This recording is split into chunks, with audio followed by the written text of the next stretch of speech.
beautiful, pleasant, neutral, executive. Well, not in my case exactly, but why is grey such a bad colour?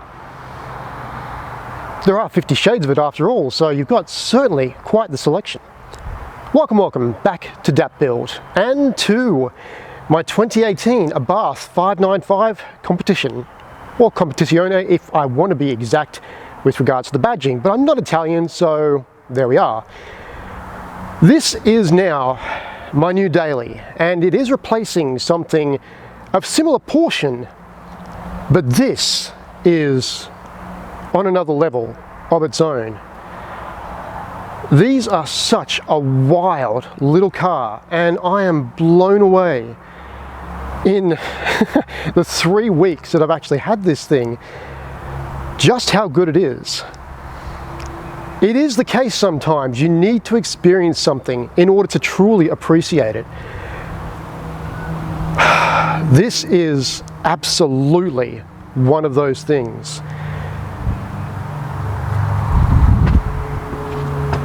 What more can words say when you see something this well portioned, this partly cute yet aggressive front end? It is the perfect balance. And honestly, dare I say, nearly the perfect car. And that's a lot, especially for something like this, competing against some of the greatest cars out there, and even against my dream car, my Volkswagen Beetle. This is unexplainable, really. So why did I choose this car? Well, the portions for one. I wanted something very similarly sized, and despite the fact this is also actually 30mm longer and 60mm wider, but I don't really know where those measurements have gone, unless we include the wing mirrors here, which do stick out quite a ways. But the bumpers are simply so much more bulbous and massive in comparison too. Inside the cabin, it is quite tight, but still spacious enough for a daily drive, which is exactly the duties in this is now doing me every single day, and I am having so much fun in driving it. You wake up and the last thing you want to do is commute to work in something so bland and boring, or something so oversized and fuel guzzling that you question, why did I wake up at all? This is the reason to get me out of bed in the morning, to enjoy the drive. And yes, you do drive this thing. It might be a commute to work, but it is an absolute treat to sit in the seat and just bang through the gears. It is so smooth, so weirdly refined for such a small little car, and you're also really raw at the same time. So why this particular one? Well, it pretty much ticked all the boxes in regards to options, and there were quite a few options for this actual car when it was released. Number one was the lovely Record Grey metallic option paint. Number two was the Sauber fabric seats, and they are so good to sit in. Antenna delete on the top just makes it look a bit more streamlined, which I did quite like the look of. Beats audio system, which in this car, it actually is pretty good for essentially a really entry model sort of thing. It doesn't sound too bad. Crank it up and you get some pretty decent beats. We had the optioned yellow paint on the Brembo front calipers, and of course the black side stripe. I call it more dark grey. Along with the wing mirror caps, which, oh, well, they need a bit of a clean.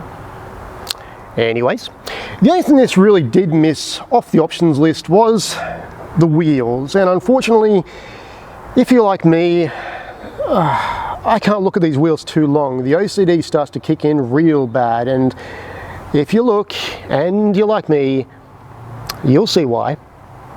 Even in the passenger seat, this is still not a bad place to be, really. In comparison, the dash even though it is a bit of a chunker, really, it's not too bad. It doesn't feel overwhelmingly plastic, even though it is. It's because of the proportions, the way you sit in the car. Everything is pretty much so close to you. It really does feel quite cramped in here, but by the same account as well, it doesn't. Let me try to explain. So when you're sitting in the actual passenger seat itself, I've got heaps of space. My legs have so much wiggle room. Not as much in the driver, but I will get to that very soon. But the glove box can open up. Doesn't really interfere at all. I can still move the seat forward and backwards. There's still plenty of scope for that. The height, and this is something that people do complain about, is the seat height position. And I'm not even going to go into that because it's been said so many times. I personally don't find it a massive issue. It could probably be a bit lower, but it's not that bad. But it still has a heap of headroom. You've got a grab handle, which passengers probably would need in some situations, especially the way I can throw this thing around corners. But it's comfortable. Realistically, the only real big deal breaker for me has been the pedals. With these pedals here, if you have my sized feet, and my width feet too, you kind of do cross over the pedals a bit. The box as it is sits slightly off to the side, so you never really square on with the steering wheel to the pedals. And because of that reason, when I first started driving the car, I would keep clutch braking. So 80 kilometers an hour, go to shift, and you're suddenly into the actual steering wheel. I'm still getting used to that. And to be honest, it may be something I need to have modified, because I really don't feel comfortable taking my foot away from the clutch pedal, because as soon as I do and go to put it back on, I'm either too far to the left and barely have any grab on it, or I have the habit of occasionally clicking the brake, which that's not good.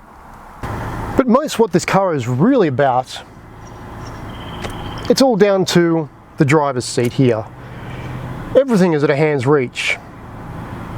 Nearly everything. The bonnet release is still on the passenger side for the right-hand drive market. It's bringing back memories of the Mercedes ML. But anyway, small thing, it can be reached. There is one particular little gripe, the audio functionality. So we have steering wheel controls here. Turn the car on. And I do love the way the whole thing starts up. It is so orchestral. It's just, the entire digital dash factor is really something I do enjoy getting in and then looking at, to be honest. But regardless of that, let's say for argument's sake, I want to plug my phone in. So we'll do that. So now we're connected. The actual voice command button does not link to the phone at all. Example. Navigate to home. There are no phones connected. Connect to phone and try again. That's a bit of a problem, because there is a phone connected. I can very much see it on my screen here. But in order to do so, we have to use the button on the screen. So, navigate to home. Navigating to home. Boot space. It's decent enough, and it's nearly the same capacity as my previous car, with the seats folded up. With them folded down, a little bit of a different story, but again, for daily duties, quite ample. No, this isn't comfortable at all. Boot access as well. Nice little handle to lift it right up. And of course, little fabric strap, which we use to close it. And it closes so easily. The other two cars that I presently drive constantly, it is a factor of pushing the boot down, because the gas struts are either too firm, or the latch just doesn't want to work, period. Or it does want to work on camera, but never want to actually use it. Beetle.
though, do sign up. I am doing a few little cosmetic changes and a few little improvements here and there just to bring it up to par for me. So if you do like it, do subscribe. I will be keeping you up to date with it. Eventually, like all my other builds at the moment, things have just taken a back seat. So I am getting back to all those, and there will be more on this. So thanks as always. Like, subscribe, comment below, etc. This has been Dat Build. Now, get back to your build. Until next time, cheers.